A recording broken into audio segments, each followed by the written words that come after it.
afternoon, everyone. Today in our panel, you want to get closer? People want to get a bit closer? Our topic is digital intimacy. So you may want to come on in a little closer, a little because this is going to be intimate. something that you will probably benefit from if you're a little closer. Between the two of you. So our topic is digital intimacy. We're going in exploration of social network communication interaction. This afternoon we have the privilege of having two guests with us. Cynthia Loist, who is the supervising producer at Sex TV, and Tony Wash, who is a creative developer. Currently, he's working as a consultant with secretlair.com. We're all good. So without more, I will pass the mic to Cynthia Loist. Thank you, Cynthia. Hi there. Thanks for being here.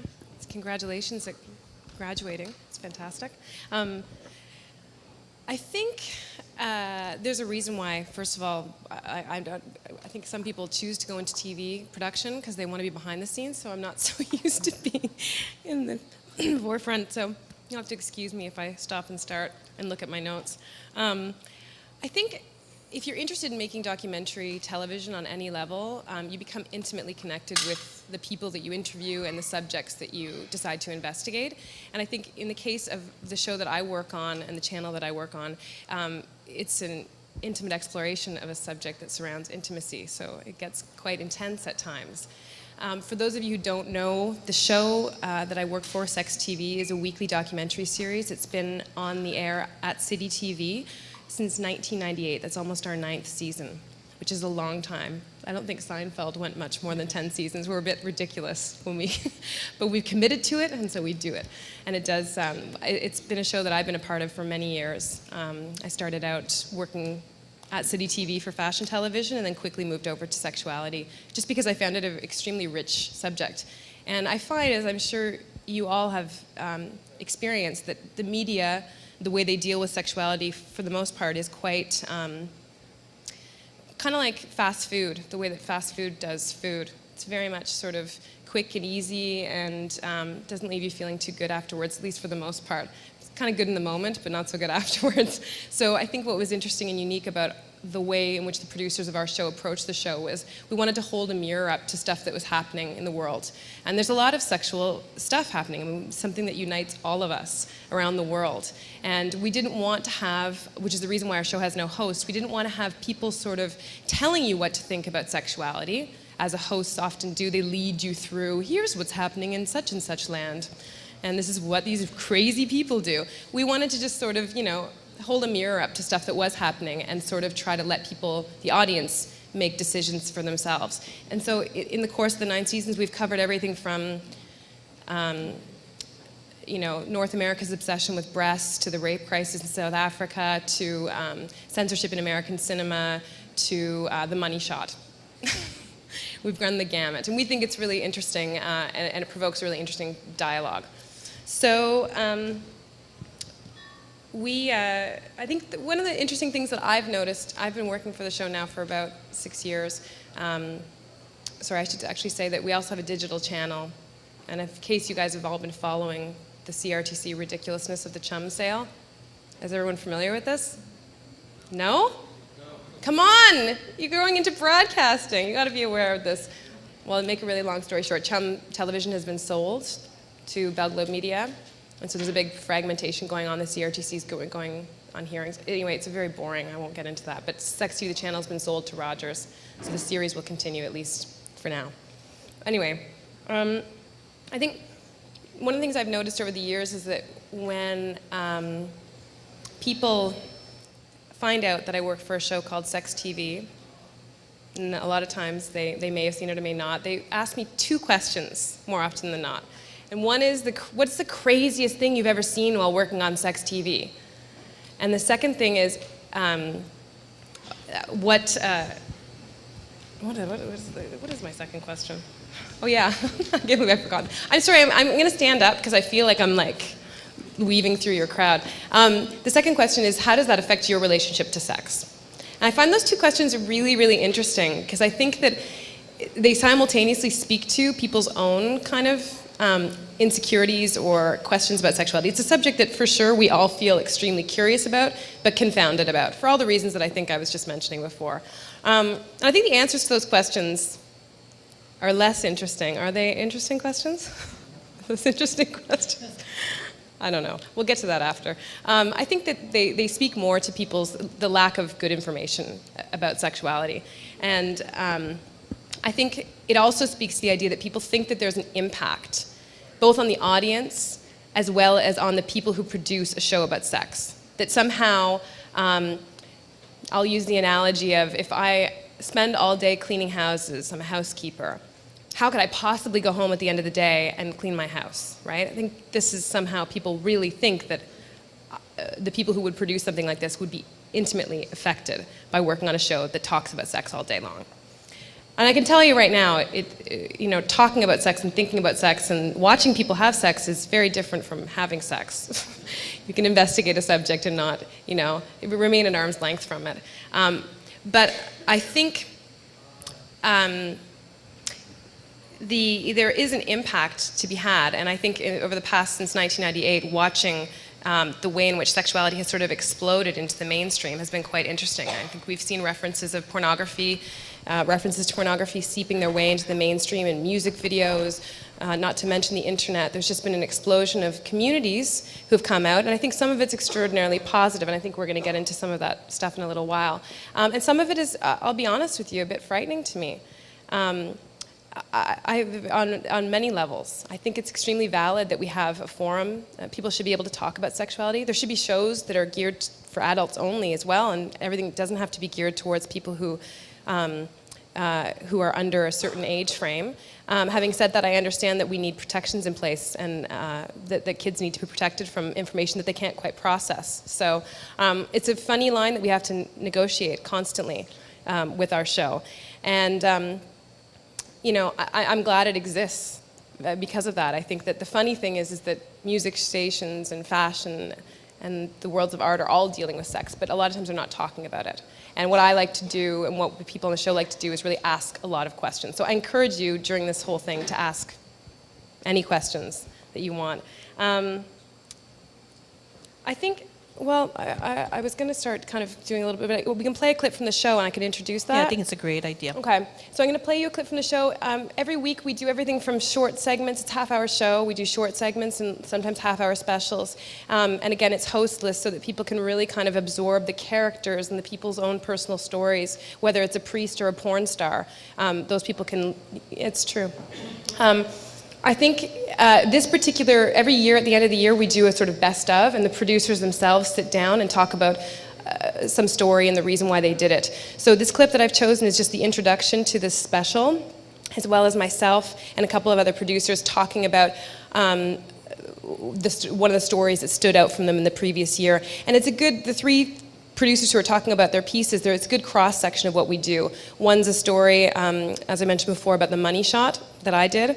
Another is a story about this new group in the States called Pharmacists for Life, who do not issue the birth control pill because they believe it to be morally reprehensible. And another is a story about a group of people who live with life-size sex dolls. So let's give you an introduction to that. Ready to roll. Thank you.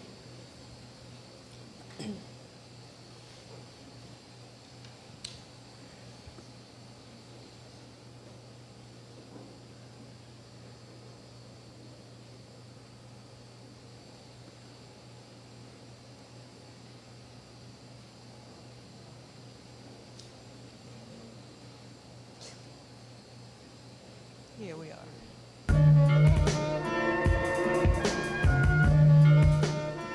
At Sex TV, we're always trying to portray sexuality in an interesting, entertaining way, with being informative as well. Sex is personal, it's political, it's ethical, it's moral. It's all these different things to so many different people. We've tried not to take a stance, moral or ethical or otherwise. We like to just present the issues and let people make decisions for themselves. Sex There are few words that provoke such an incredibly wide range of emotions. Over the past 7 seasons, Sex TV has traveled the world to explore people's intimate, often complex sexual lives. In the next half hour, we uncover the stories behind the stories on Sex TV.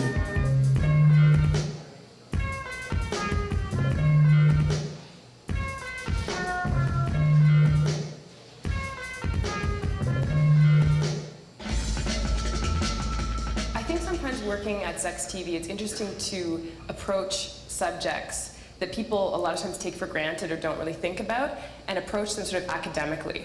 In particular, the world of pornography is ripe for that kind of exploration because there's very little legitimate discussion of all that happens within pornography. That was the case for me when it came to doing a story about the money shot.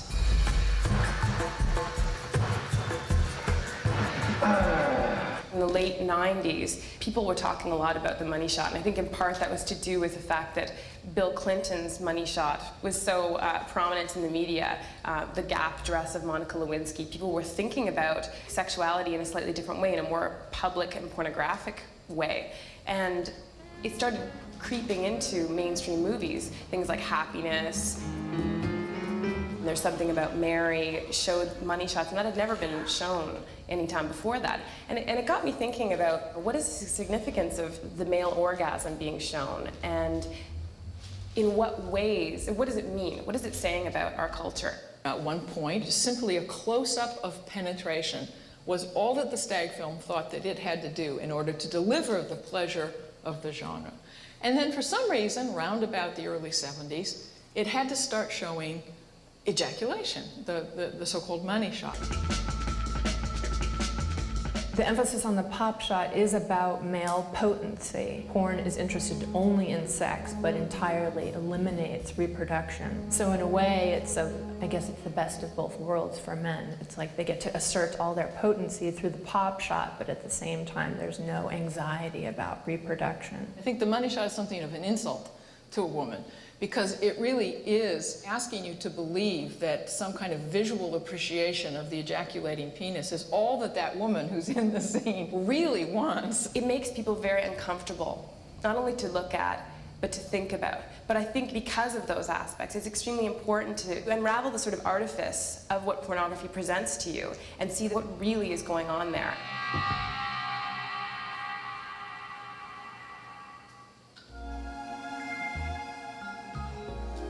Right now, there's a lot of activity going on around right-wing morality, and that activity is actually really fodder for a lot of very interesting stories.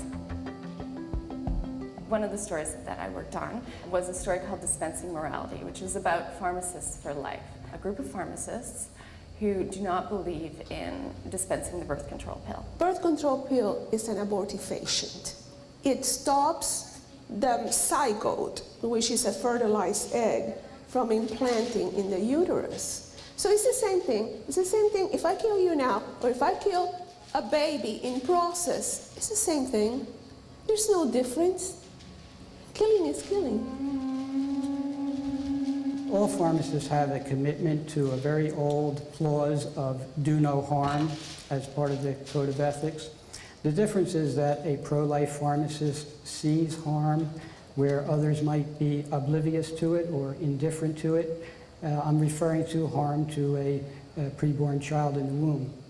This sort of tension is being played out in legislation. So some states have enacted what is called a conscience clause, and a conscience clause gives the pharmacist the right to refuse to fill prescriptions that they deem morally unacceptable.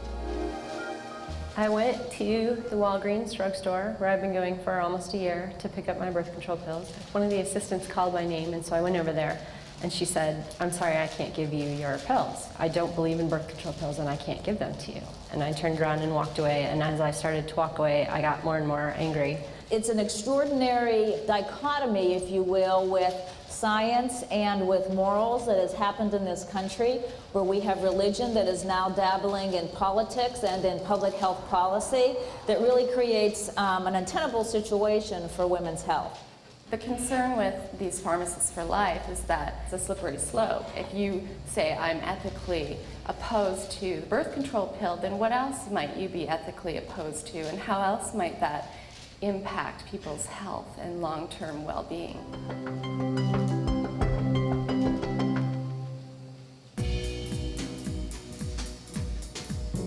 One of the things we deal with on a daily basis at Sex TV is access. And one of the stories which I couldn't believe we got this access was the story we did on people who live with life-size real sex dolls. We started collecting dolls about 4 years ago.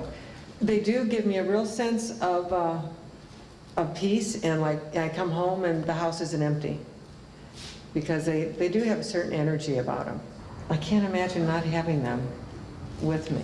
We're not individuals that are so far off the deep end that we don't realize, yes, there's fantasy and there's real life. They're a way of taking a fantasy that you have in here and then bringing it out into the real world where you can manipulate it and have fun with it and enjoy it. They treat them like real people. And after a while, you sort of start thinking of them as people too. With this level of intimacy and openness, the question that everyone wanted to know was, do these people have sex with the dolls? I don't have sex with the dolls, but I do snuggle with them. My kids know if I'm taking a nap and they come downstairs and see me snuggling with Valentine, they know I'm down for the night, that they will not get me to wake up for anything. She's a bit of an ideal of something I might not ever be able to achieve, of the perfect woman. So, I mean, dating and whatnot has been a bit of a rocky road for me sometimes. She listens, she's great to have sex with, she's great to photograph, and she's always there. That's, I think, the most essential thing. She's always there for me. The fact that they have this relationship with these dolls may seem strange to some people, but the fact that they're very open about it and they understand that it's this fantasy life and they keep it separate from their real life almost made them very normal in a way.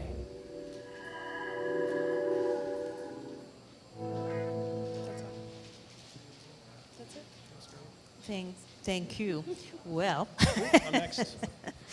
quite the introduction. A nice bridge looking at the synthetic dolls to a world of virtual, and I leave that to Tony. Alrighty, let me just hook up my laptop so I have a crutch I can deal with. And I think I'll probably stand up as well, so aren't you lucky? Just one sec, please.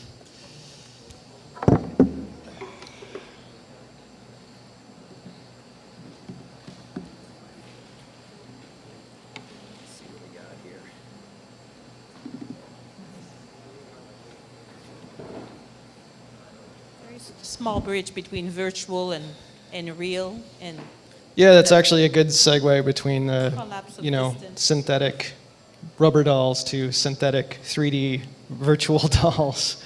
My presentation is not so much about sex. It is about sort of intimacy at large, and I've got notes, and I want to make sure that I hit all my notes. So here we go. So my name is Tony Walsh. I have been working in social media and web-based video games, edutainment, since about 1994. I work with a lot of local clients, and I've been a gamer for 25 years, since the Wii age. My first video game was Pong. These days I teach at George Brown College. I teach in their game design program, and I've also taught at Centennial in their game design program as well. Am I blocking the view here? No? Sort of? Okay, maybe I should move over yonder, and then I'll be right in front of the camera. Actually, scratch that. Alrighty, so what I'm talking... Ooh. Yeah, maybe we can do the data switcher thing here so we can...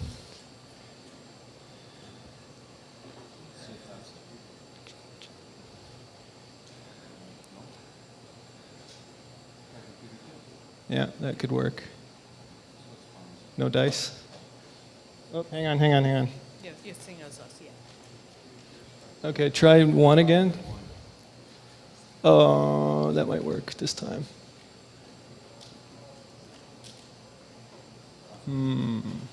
Please hold. Yeah, I think so. Well, it's all plugged in, man. It's going to be so much more awesome with visuals.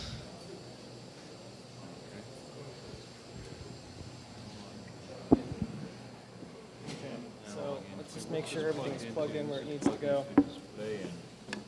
So while we're just doing that, I want you to formulate some question after listening to Tony in a minute.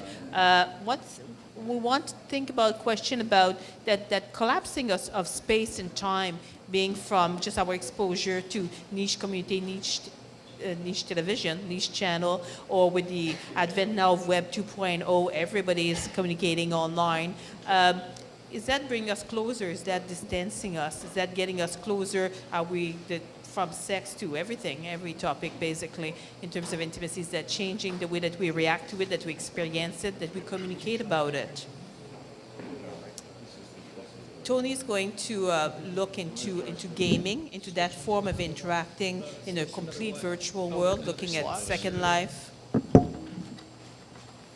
I can actually just start talking, and if we get a picture, we get a picture, and if we don't, c'est la vie. You'll have to make one up in your heads. Hopefully my description will be so vivid that it'll be etched into your brains for the rest of the day. Hey, look at that. So that's avatars being intimate. All right. Yeah, it is magic. So that's what I'm talking about today, is intimacy in virtual worlds. And probably before I start getting into that, I should talk about what a virtual world actually is.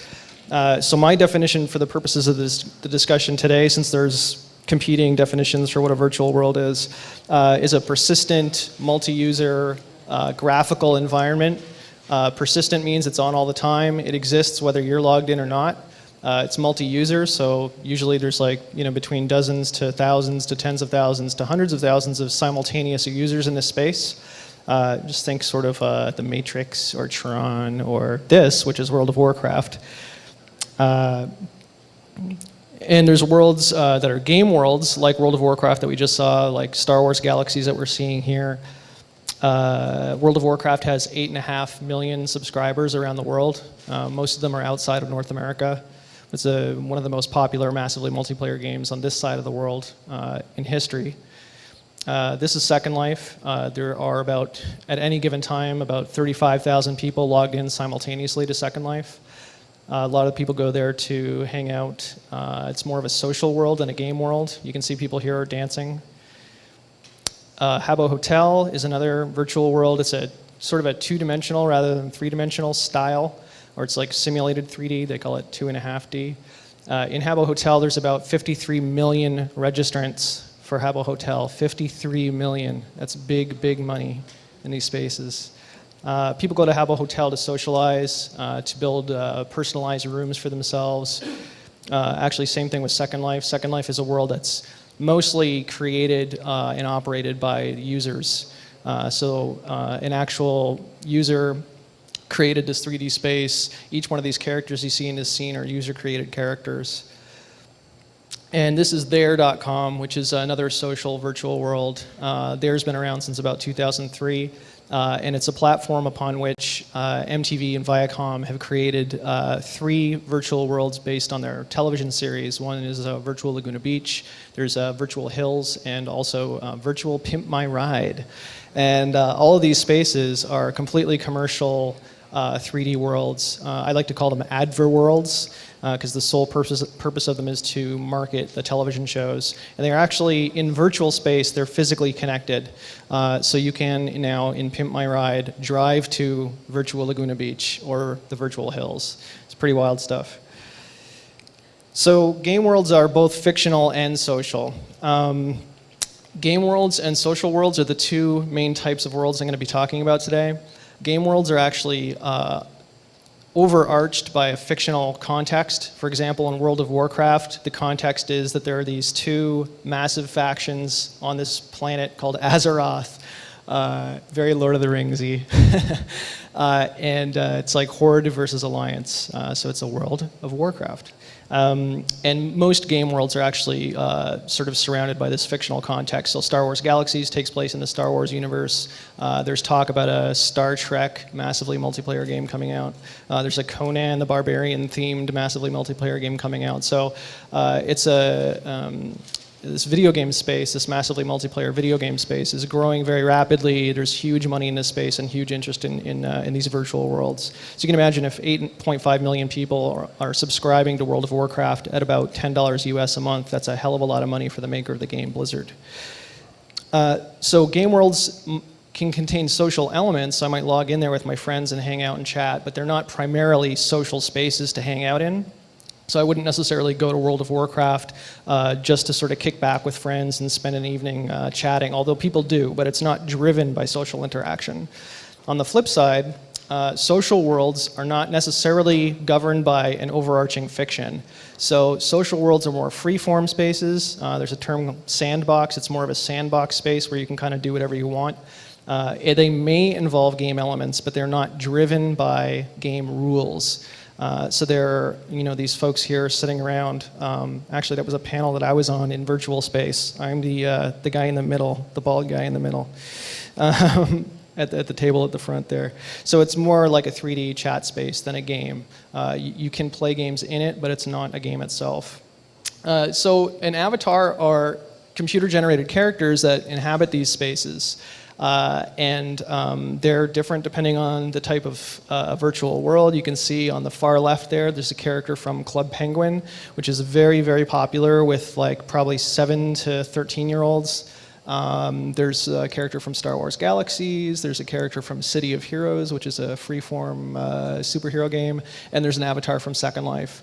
So none of them have to be bipedal, humanoid type creatures. An avatar is just your physical representation in virtual space. So it can be a monster, it can be a creature, it can be a robot, a ninja robot, a monkey ninja robot. So there's many, many possibilities. I'm going to talk a little bit more specifically about avatars here. Just let me check my notes. So what makes an avatar cool is that it's your agent in this world. You can't actually access the virtual world on your own because you're made of meat. The virtual world is made of digital zeros and ones. So since you can't be there, your avatar is there as your representative. And you can develop a very close sense of relationship with this virtual world through the avatar. So what your avatar does and doesn't do are things that you make it do or not do. So you can interact with other people, like I am now speaking at a panel, or I can come down and I could sit next to any one of you in avatar form, and there would sort of be this connotation of a relationship there, just based on our location alone. Let's see if I'm missing anything here. Yeah, so avatars have personal space too. So in this scene, just like in the real world, most of these people here are separated by a distance of at least 1 meter. That's sort of a comfortable personal distance. It's called the elevator effect, which you'll know if you've ever ridden in an elevator with more than a few people. You'd like to stand a polite distance away from people, and it disturbs you when people are standing too close to you, right? Your sense of personal space gets kind of rippled, and you're like, what's going on? So that's an example of the same behavior happening in virtual worlds. It's very, very similar there. There's also a delineation between what constitutes public space in virtual worlds and what constitutes private space in virtual worlds. So very few virtual worlds actually have real public space. And the reason for that is because most virtual worlds are actually operated by an outside company. So it's a company that made this virtual world as a service. You are logging into that service, and they actually own it and everything that happens within it.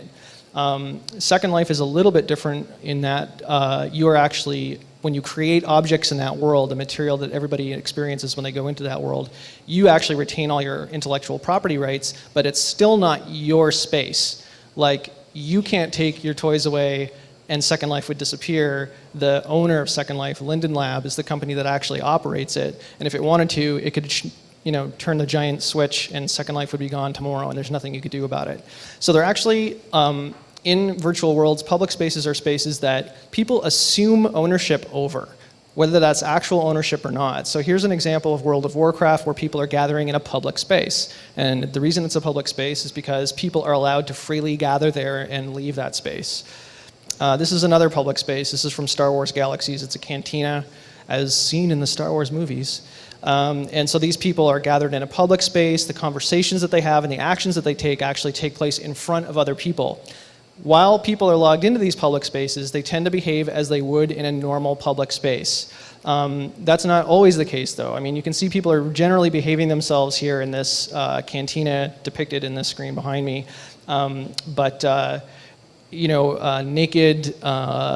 Naked riots are not unheard of in virtual worlds where, we probably wouldn't do that here, right? But we might do it in a virtual world because we're not inhibited. We're actually represented in this space. We aren't actually in the space. Examples of private spaces in virtual world, obviously, like I was saying before, like pretty much no virtual world can truly be called public. They're all private. The public actually believes they have ownership over public spaces. So private spaces would be, this is a picture of private residences in Second Life. And it would be rude of us to, let's say, log into this virtual world and just start walking into people's houses. People assume ownership over spaces, whether they're really private or not. And if you walk into someone's home that they're actually sort of paying for as a service, even though it's possible, they might resent that. It's an imposition to them. This is a private space inside Star Wars Galaxies. Any game space that has player-created housing, and there are a lot of these massively multiplayer games that give you a second home. So in Star Wars Galaxies, you can create your own little hut or your own condo or apartment in there, and you can have all your little droids running around and very Star Wars-y. What else we got here? Yeah, so we'll get down to the meat of things here. How do we express intimacy in virtual worlds?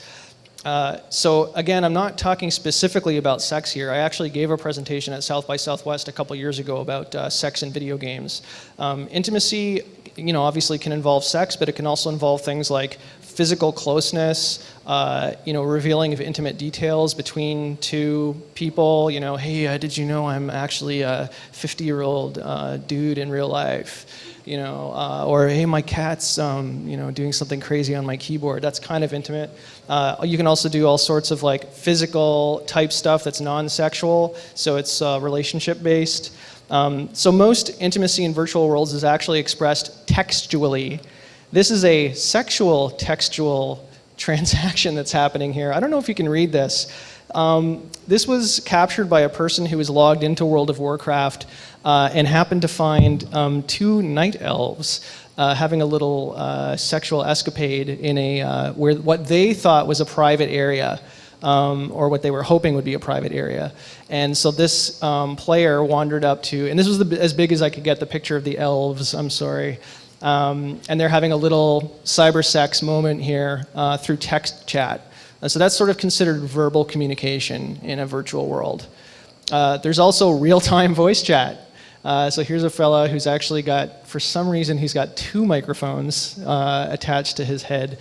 While you're logged into these spaces, let's just zip back here. So you could actually, through voice, a private voice chat, you could actually have this cyber sex transaction in World of Warcraft if you wanted to, but it doesn't have built-in voice support. Very few virtual worlds actually have built-in voice support. Usually you use third-party software like Ventrilo or TeamSpeak or Skype to talk to people. Probably this form of voice chat, in a way, may be less intimate, because you're actually revealing more about the person behind the avatar that may destroy a person's perception of you. If this guy's avatar was a 12-year-old schoolgirl, it may blow that illusion if he's like, hey, what's up, with the voice chat. Nonverbal communication is another way that intimacy is communicated in virtual worlds. So facial expressions is an example of nonverbal communication. It's possible in most of these virtual worlds to make what's called an emote. So you convey an emotion through a facial animation or a full body character animation. That can include even eye contact between avatars. For example, in Second Life, if I'm looking at your chest in Second Life, my avatar is looking at your chest. And so you can actually, when I first realized that was happening in Second Life, I blushed in real life because I'd realized I was actually staring at someone's chest. Bad. So these are some of the emotes that people can do. Here's a group of people in Guild Wars, which is a game-based virtual world. They're dancing in their underwear. Other emotes, include, happiness, sadness, all sorts of basic emotions like that. Proximity, I already discussed, is another form of nonverbal communication. So your proximity to another avatar in these worlds can communicate something. If I'm standing 10 feet away from you, it means we're probably strangers. If I'm standing where these two are in the front here, like, who are those three people, right? Like, what is their relationship? They're awfully close. They don't have that 1 meter separation. So are these two guys here special friends? Are all three of these special friends? And why does this woman here have her back to that group of three that actually says something about the relationship between these four people? They may not be deliberately communicating anything, and sometimes the nonverbal communication is sort of a side effect. If you're all grouped together in a circle, just like real life at a party, it suggests that you're sort of this group that, maybe I'm going to be nervous about approaching because I don't know any of you, that kind of thing. Okay, there's another kind of communication of intimacy in virtual worlds that is systemic. So the actual fabric of the virtual world itself, the way that the space was actually designed, can facilitate certain types of, or block certain types of communication of intimacy. So here's a perfectly harmless shot of an avatar in Second Life. I took this the other day. Here I'm getting a little closer to that avatar, and oh my, look at that. So it was totally trivial for me to get an upskirt shot of this avatar, highly inappropriate in real life. In Second Life, this avatar, the person behind this avatar, isn't even aware of the fact that I got an upskirt shot. So systemically, Second Life permits this kind of behavior. Socially, in this virtual world, that type of behavior, just like in the real world, is not really kosher. People don't like you to do it. Just like you wouldn't walk into somebody's house uninvited, just like you probably wouldn't lift someone's skirt in real life, you wouldn't do it in the virtual world either. But the fact that you can do it makes some people sort of more bold in terms of what they're willing to try to do or not to do in virtual worlds. So in summary, I've got my little points here. We can all read them. Virtual worlds are unique amongst other digital spaces in offering non-verbal ways of expressing intimacy. So email, verbal, it's textual, verbal. Chat rooms, same thing, textual. Virtual worlds give us a way to look at people and to emit certain types of behaviors and to adopt certain types of expressions that actually communicate without words. An avatar, which is your representation in that space, is a way of inhabiting that space in a very personal way. People feel very connected to their avatars. Virtual worlds have public spaces and private spaces, and users expect privacy even when there isn't any. So that group of night elves who is having a little cybersex moment there, they just sort of took that space as their own space during that session and didn't really think of the fact that someone could just walk up and kind of catch them in the moment there. And users will find ways to express intimacy even if your virtual world hasn't been designed to support it explicitly. So whatever your method was in designing this virtual world, people want to express intimacy whether you've given them the tools to or not, and they will find ways to do it. So they will also make public areas whether you've made them or not. They will make private areas whether you've provided them or not. And they will also take privacy away from people. For example, if I know something about you that you've communicated intimately to me, now I've got that information, and since I'm slightly less inhibited in this virtual world, I might decide to reveal that information publicly, and now you're embarrassed, right? Lastly, what happens in virtual worlds does not stay in virtual worlds. And by this I mean there are real people behind the avatars with real emotions who have real lives. So things that go on in these virtual spaces have a real impact on people. It's pretty rare, but it's becoming more commonplace that people are meeting online and having real life relationships as a result. Up here we've got 2 shots from an upcoming photo exhibit, which I believe opens May 15th. There's a launch for it in Second Life. The photographer's name is Robbie Cooper, and the show is called Alter Ego. And this is actually from one of his first shows. And what we've got here is a pairing between the typist behind the avatar and then the avatar itself. And I think what's really cool here is this kid with a breather on, a medical breather, who's, maybe he's physically challenged in some way as well. I'm not sure if he's sitting in a wheelchair or what the deal is, but he actually chose like a robotic character to represent himself in virtual space. Pretty cool stuff. So that's it for my presentation. Thanks. Thank you. Thanks. So we learned a few things, and actually, you know what? I learned what a money shot was. I feel very bad. Here I am, 50 years old, we're all doing something. And what a loss of innocence, huh? And also, what happened to that pinky skirt avatar? Like, if she was to turn and slap you, could I do that? Well, usually, if you design a virtual world well, there's actually no way to sort of abuse people without their permission. So in Second Life specifically, I can do an animation that looks like I'm slapping you, but there's really your avatar won't react to that. And if I want to do something to you, you actually have to, a dialog box will come up and it'll say, Tony wants to do something to your avatar, do you want to give him permission? And if you say yes, then whatever, then I actually slap you and you actually react to it. So it's all permissions based, but there's many, many actions that you can do to people that are sort of intimate actions that you can do to people sort of without their permission. So, I mean, you know, if we were all avatars in this situation and I was just sort of standing behind Cynthia, just sort of standing behind her, you know, it's not, you know, she'd feel uncomfortable, all you guys would be going, what's going on here? And it's totally easy to do that in a virtual world, just being that close to someone that it's freaking them out. And you'll see people too, like I'll get close to Cynthia, she'll like shuffle away from me, I'll get close to her, she'll shuffle away from me. So your only recourse at that point is to log out, really. Or you can call for the, you know, the cyber police or whatever. Interesting. So one of the points that came from both presentations was that how does that translate to our everyday life, to us when we finally log out or when we turn the remote off? How does that translate? How does that continue in our life? So I'm interested to open question to the audience right now. Any question for Cynthia or Tony?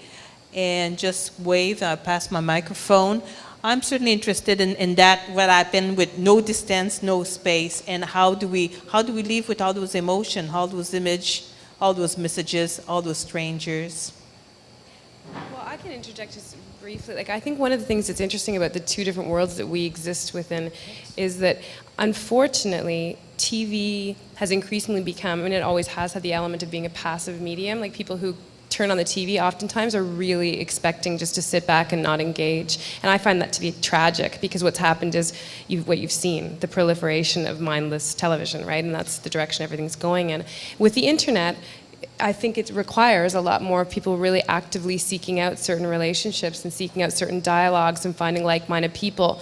Yeah, I think that's a fascinating thing, and unfortunately, I feel like there's going to be not as many examples on mainstream television anymore that demands the viewers to pay attention and engage. And that being said, you know, one of the most popular uses of the internet right now is online video, which is completely linear and passive. So, you know, there is still a huge audience for that linear experience, but you know, there is something that happens between the producers of a television show and the audience, and I think even though that interaction isn't necessarily completely tangible, there is a participatory experience in a sense, because you know, you watch a really good episode of Sex TV and you're going to talk about it, you know, around the water cooler, like, hey, did you know what a money shot was, you know, like, and this kind of thing, you know. So there's actually stimulating.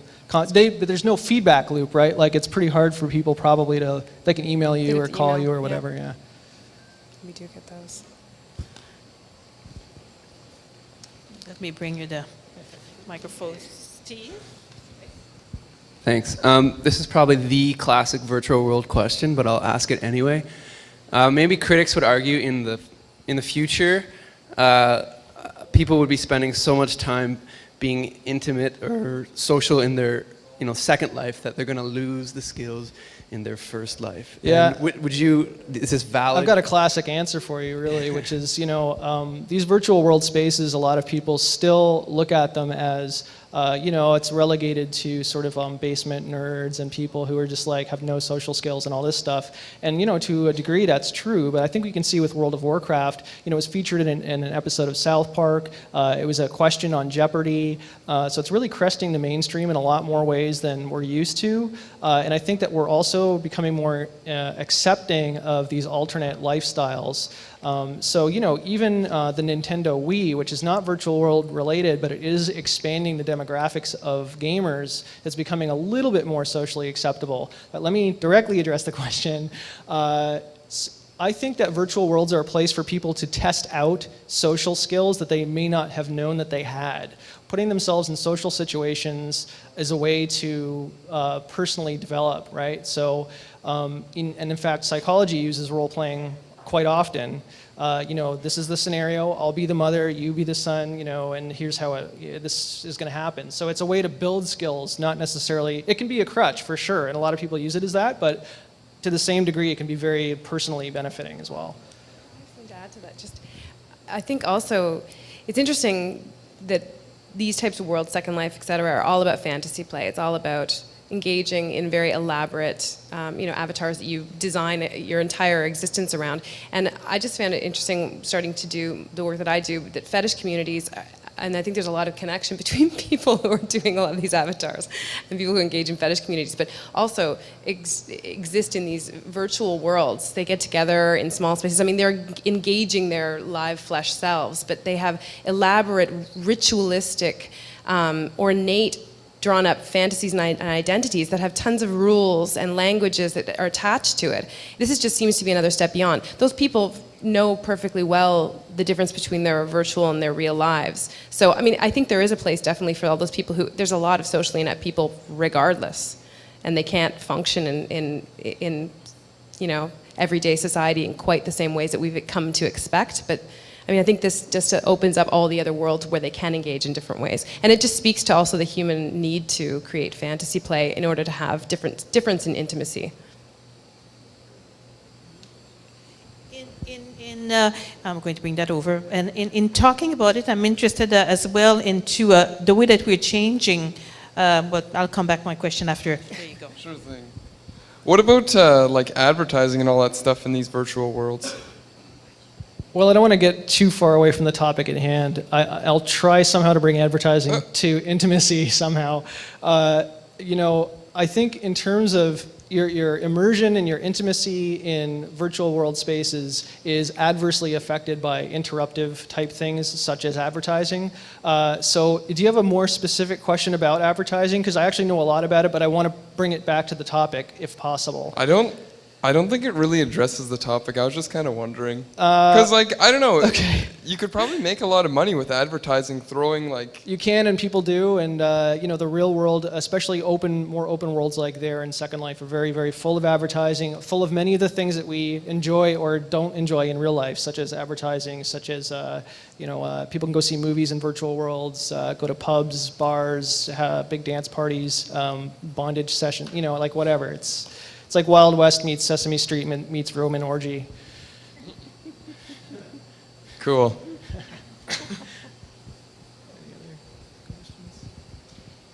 Yes, thank you.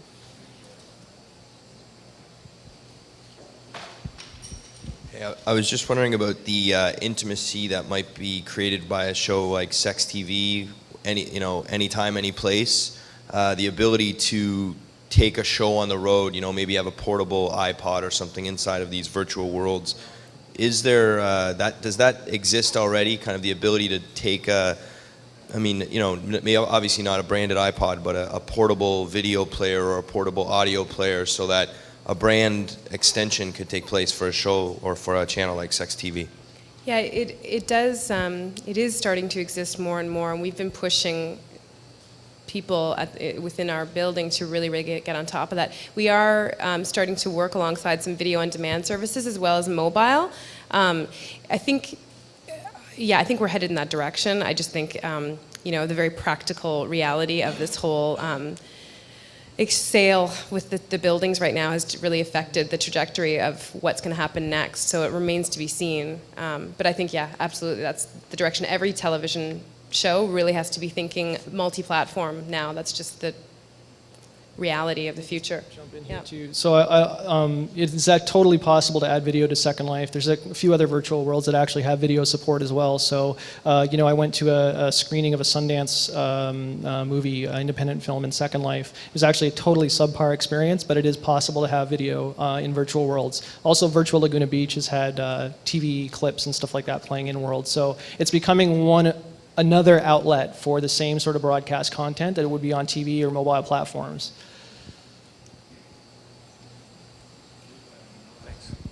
I'm always concerned when as a longtime television maker, when I hear that television's on the road to hell. I've been hearing it for 50 years, and I'm sort of tired of it. I'm interested in the role of television itself as a virtual experience. It seems to me no question that the most exciting parts from a production standpoint of The Amazing Race are those so-called intimate conversations between partners in a car, with a cameraman, of course, in the right front seat. And the same way, I mean, the most virtual world of all seems to me to Survivor, where people with bad video can have serious conversations at 4 o'clock in the morning about whose side they're on. So it seems to me that television's well up with the virtual world. The bang around word of 4 or 5 years ago, that hated word convergence, which seems to have disappeared, perhaps has disappeared because we're all on that page, and the fact that when I am a fan of somebody to win the Amazing Race, that effectively they're my avatar. I've chosen them and I'm on their side. And I just wonder if you could speak to that intimacy in a more inclusive level, because I think given cross-platform availability, these media or mediums or whatever are effectively on the same page, and this issue is a wider social issue than for gamers only. Well, I don't know if I'm totally going to answer or respond to that, what you have in mind, but I think you're absolutely right that people project all sorts of aspects of themselves when they're engaged in a television program. I think that's probably what makes the most successful TV program. Again, people watch TV for different reasons, right? Sometimes you're looking for escapism, sometimes you're looking for information. You really need, to have concrete information, news-oriented stuff. You want to learn about things. And then sometimes it's for water cooler conversations. But I think the only thing that I guess that struck me as you were talking is how much those types of shows often are so constructed. And I guess, what is reality any longer, right? Does it affect the fantasy or the sense of escapism? Does it make it any less valid because it's been constructed for you? I think the thing that offends me is that, because I make television about real people, it offends me sometimes when I hear about these reality shows, and I think everyone knows that they're constructed to some degree, but just to what level? The, editors behind the scenes are cutting and pasting to create this sense of drama. I think definitely as human beings, we gravitate towards life or death situations. It's just part of our nature. So TV producers are getting clever about that. So I don't know if I'm speaking to what maybe you have something going on. No, it sounds like a good response to me. I think it's a great observation, that these television characters, and I think that virtual reality TV shows actually do have characters, they're real people, but there's a reason those people were cast. There's a reason they were accepted into these shows. It's because it gives everybody in the audience somebody to identify with and sort of inhabit, as you suggested, as a kind of avatar. That's a terrific observation, and I think the reality TV genre is actually particularly good at that. If you also want to talk about, sort of social spaces, television spaces as social spaces, I think that reality TV is one of those areas where that back channel, that chattering back channel, when you're sitting on the couch, oh my God, I can't believe they just did that.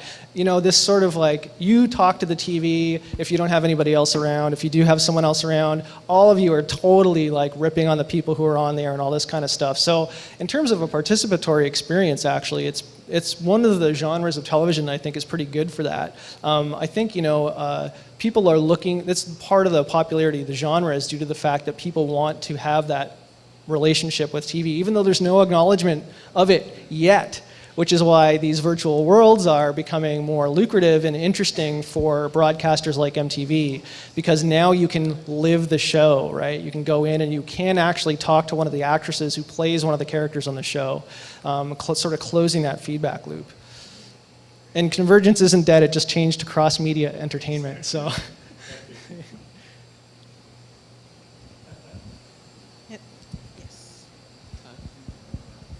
This is for Sex TV. I'm just wondering, you talked about like the proliferation of sexual iconography, images, so forth, and music videos and such, and it's pretty recent, like it's becoming more and more.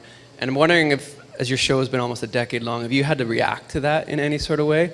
I assume that like these music videos and stuff are including more kind of pornographic images in for for eyeballs, basically, to get more viewers or for shock value or whatever. And do you have to change what you do in order to get more viewers? I mean, I know your show seems to be a bit more educational based, but just in general, how do you react to that? Yeah, we go for stories and characters, and I don't really care about ratings so much, but that's because I'm a producer. I suppose if I owned the company, I would care more.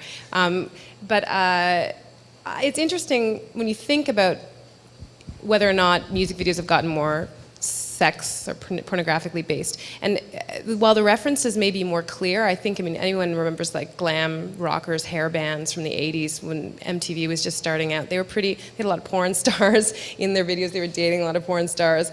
I mean, it was just that they looked sort of gender bending themselves, even though they really weren't acting anything other than machismo. There was a lot of references to sex explicitly in those videos as well. I think we've just made notice of things, drawing connections between, like, let's say the hip-hop videos and the use of sexuality in very particular ways and what that means, where those reference points. We did an exploration of the blaxploitation film genre from the 1970s, and it's interesting how similar some of the focuses on, money and sex and style and, getting the babe have just kind of crossed over. It's like it left one world and just entered another one. Probably because, for nostalgia's sake, like, people remembered those movies as a child in the 70s and it just sort of passed down.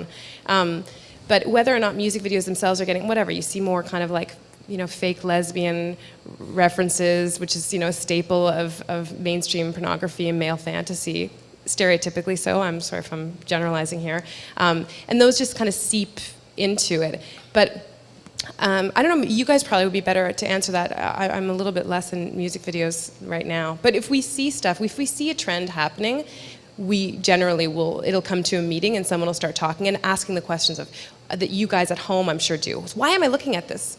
Why are these girls doing this? Or what does it mean? And how is this impacting people who are coming up on this? And we try to answer those types of questions.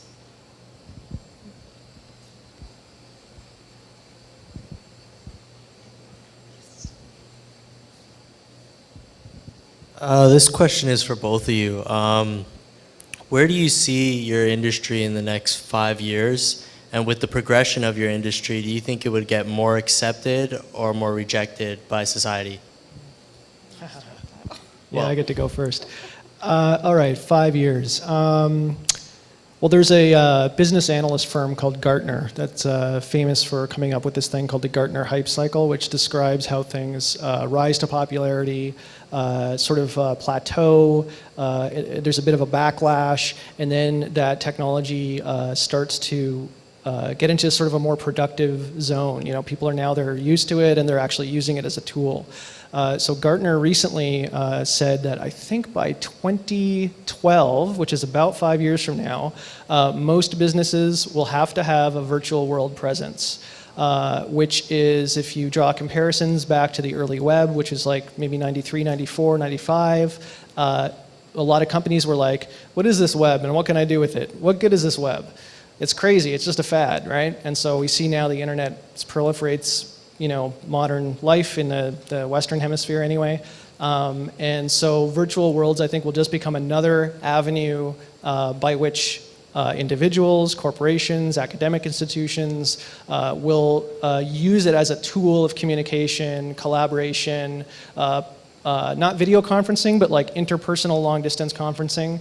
So I can see it becoming less hype and less gamey, although there will always be games, but it'll be more of a productive space. You'll actually be able to productively watch a television broadcast in a virtual world. So I think more people will be spending more time in these other spaces. I concur completely. And I think also, just in terms of mainstream television, I think this is just whatever, you're catching me on a day where I have certain beliefs around what's happening right now. I think mainstream television, in a way, there was a time when everyone thought, okay, radio will die because TV's come in. And it never died, but it did change forms, right? I think TV it's going to become a little bit maybe less diverse in its content. It's going to be more driven by some amount of advertising, although advertisers are starting to clue into where they need to be in order to get more eyes. There seems to be this trend in television with knowing how they can incorporate products in order to drive advertising dollars, or if they want to create a really unique documentary piece or something like that, they're going to have to seek out different ways, whether it's through DVD sales or et cetera. I don't know. One last question. Nobody? From one last question? Yes. Let me go right around. I go around in front of the camera for a change. Pardon.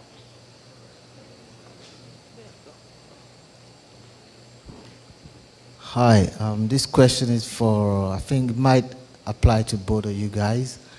From your experience with going around and seeing different expressions of sexuality and that, do you still see sex the same way, like when you were like 15, 16? Or do you see it more in a broader view of something like an art or a fantasy or some kind of game, some kind of experience or something like that? Something which is not to be like grabbed and, Yeah. I don't know, something like that.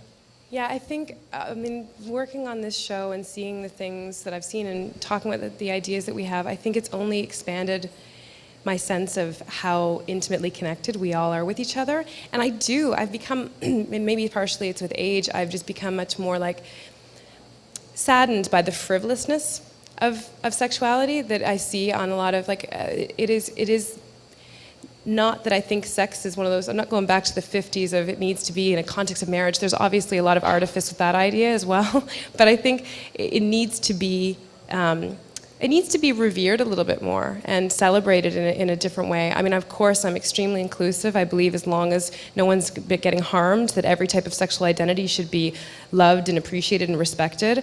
And I think just people need to talk more, and there needs to be less shame, and there needs to be better education. There's a shameful sexual education system in place. Parents aren't talking about it. Schools aren't talking about it. Kids are learning from where? Pornography, the internet, and each other.